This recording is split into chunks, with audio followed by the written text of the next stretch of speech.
Shabbat Shalom.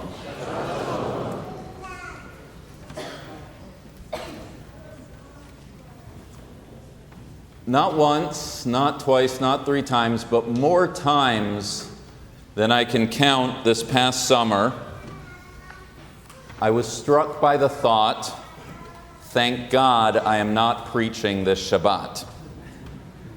Summers at Park Avenue, construction notwithstanding, are a delightfully quiet time. We move services out of the sanctuary, our children go off to summer camp, the steady stream of B'nai Mitzvah take a hiatus, and the clergy, both rabbis and cantors, take some well-deserved downtime. Should you be around during the summer, you should make a habit of coming to shul. It's one of the sweetest and most Hamish times to be here. A nice daven, connecting to community, and a cookie on your way home. No choir, no organ, no live streaming, and no big sermons. And because world events made this summer the train wreck that it was a relief not to have to preach on the developments of every week. We had and continue to have an immigrant crisis at the border. There were shootings in Virginia Beach, El Paso, Dayton, and last week Odessa, Texas. A climate crisis felt by all, actively playing out in the Amazon. Trade wars, crises of democracy, and standoffs between nations. As Jews, things haven't been exactly quiet either. Anti-Semitism, both domestic and abroad, on the rise. A hot proxy war between Israel and Iran. A second Israeli election and a primary season in America that's bringing out the worst in all parties on both sides of the ocean. An American president counseling an Israeli prime minister to disallow 2 U.S. congresswomen to enter Israel. A gut check for American Jewry, the likes of which I have not seen in my lifetime. It was an exchange made all the more testing by the presidential suggestion that any Jew who supports a Democratic Party is disloyal. The list goes on and on. One crisis snowballing into the next. And throughout it all, I said to myself, thank God I'm not preaching this Shabbat. And now, the summer is over. And now, I've got something to say. The name of this morning's Parsha is Shoftim, which means judges. And no surprise, the Torah reading begins with a commandment to Israel to appoint judges in all its territories in order to govern the people with justice. But that's only the beginning. Our Parsha is about far more than just a judiciary and the principles by which it adjudicates law. While our country has 3 branches of government, ancient Israel was divided into 4 branches. First, as noted, the judiciary, which interestingly, as in the case of Samson and Deborah, also comes to include military leadership. Second, of course, the monarchy, perhaps the most prestigious of all 4 authorities. Israel had a form of constitutional monarchy, a powerful king subject to God's law, a copy of which sat literally at his side. Third, as a religious society based on sacrifices, ancient Israel also had a priestly authority, leaders with oversight over matters of worship and cult descending from the tribe of Levi. The 4th and final authority, the one I want to focus on today, is the office of the prophet. Navi mikirbecha yakim lecha, the Lord God will raise for you a prophet from among the people. Sometimes in the royal court, sometimes not. For Deuteronomy, the prophet was the most important authority, the channel of communication to God. Part oracle, part healer, part messenger, the prophet was endowed with a divine intimacy, able to convey God's will, and most importantly, serve a critical function vis-a-vis the other authorities. As in the case of King David and the prophet Nathan, the prophet legitimated the monarchy and denounced its moral lapses and offenses. As with the case of Isaiah, whom we read today, the prophet corrected the excesses and oversights of the priests. The prophet was the ancient system of checks and balances, watching, naming, and when necessary, checking both the abuses of Israel's leaders and the Israelites themselves when they violated the terms of the covenant.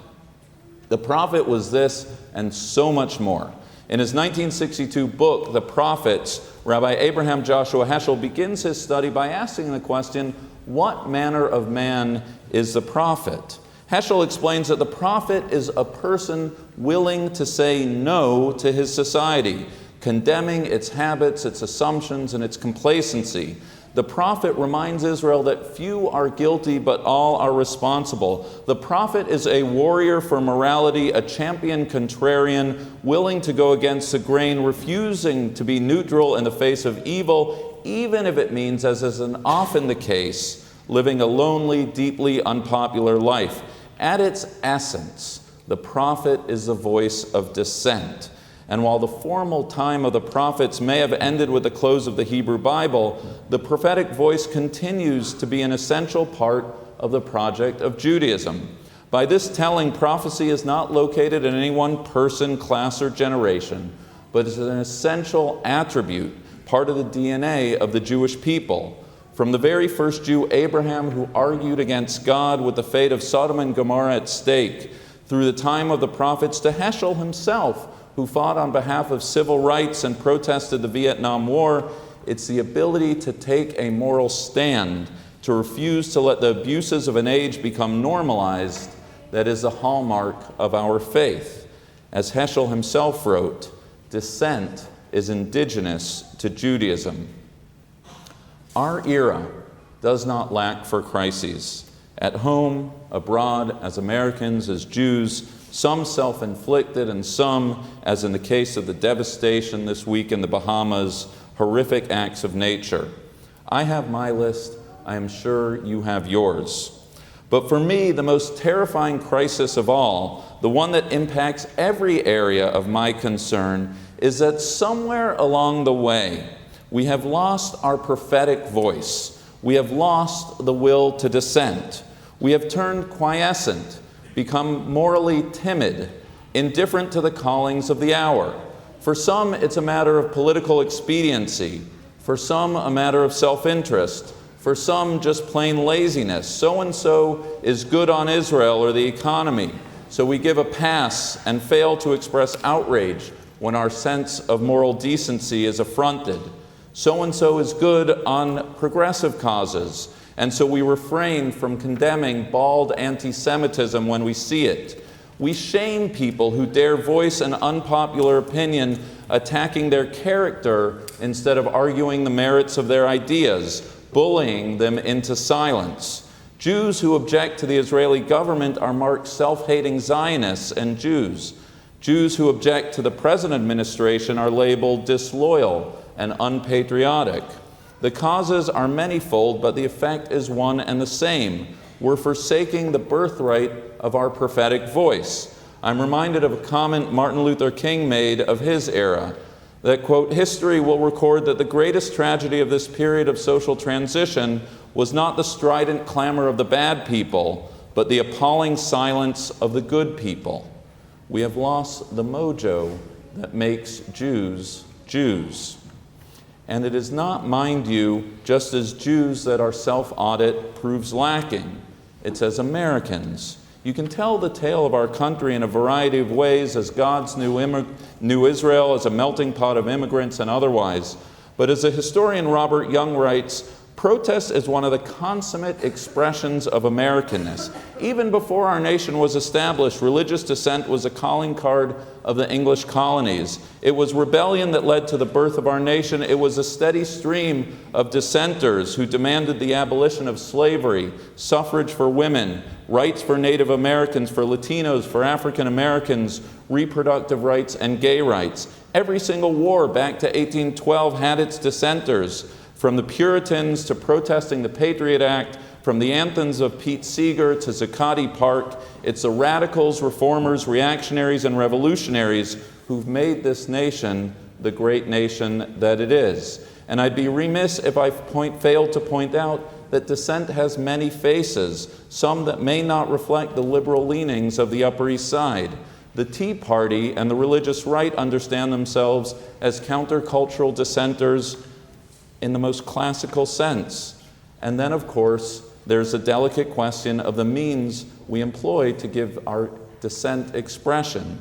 Be it John Brown at Harper's Ferry, Henry David Thoreau at Walden, or Martin Luther King in the Birmingham jail, the question of when and how one breaks an unjust law in order to serve a higher law is a question deserving of careful inquiry.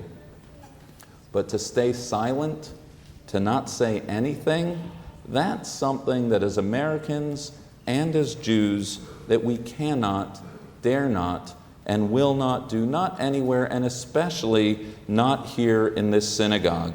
As a mentor of mine once taught me, the function of a house of worship is to comfort the afflicted and afflict the comfortable. In our era, where the political and business communities seem more and more disinclined to object to the outrages of the day, it's increasingly incumbent upon the religious community, upon this religious community, to take up that prophetic mantle that is our patrimony.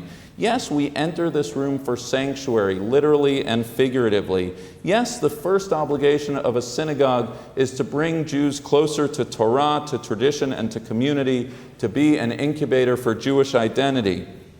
But as I've said many times, from this very spot, we come to synagogue not to hear about the world as it is, but as it ought to be. We come to synagogue to be reminded that the task of creation is not yet complete, and we are partners with God to help repair a deeply fractured world. We come to synagogue to be challenged, to hear the prophetic voice of our tradition, and to be inspired to find our own prophetic voice. The social contract of a synagogue is not that you agree with everything that's said from the pulpit. The social contract of the synagogue is that you leave here more learned as to what our tradition says about the issues of the day, and to model for ourselves, our children, and the world how to engage respectfully and civilly with views that differ from our own. Finally, we arrive here in order to leave here inspired to close the gap between the world as it is and the world as it ought to be, and act on that prophetic DNA within each of us. As Jews and as Americans, it is neither unpatriotic nor disloyal to voice dissent regarding our government or the government of Israel.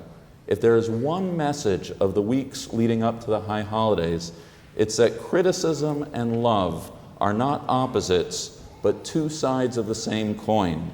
Be it our families, our country, or the state of Israel, to voice dissent from a place of love is arguably the most Jewish, the most loyal, the most patriotic, and the most Zionist and most important thing an American Jew can do.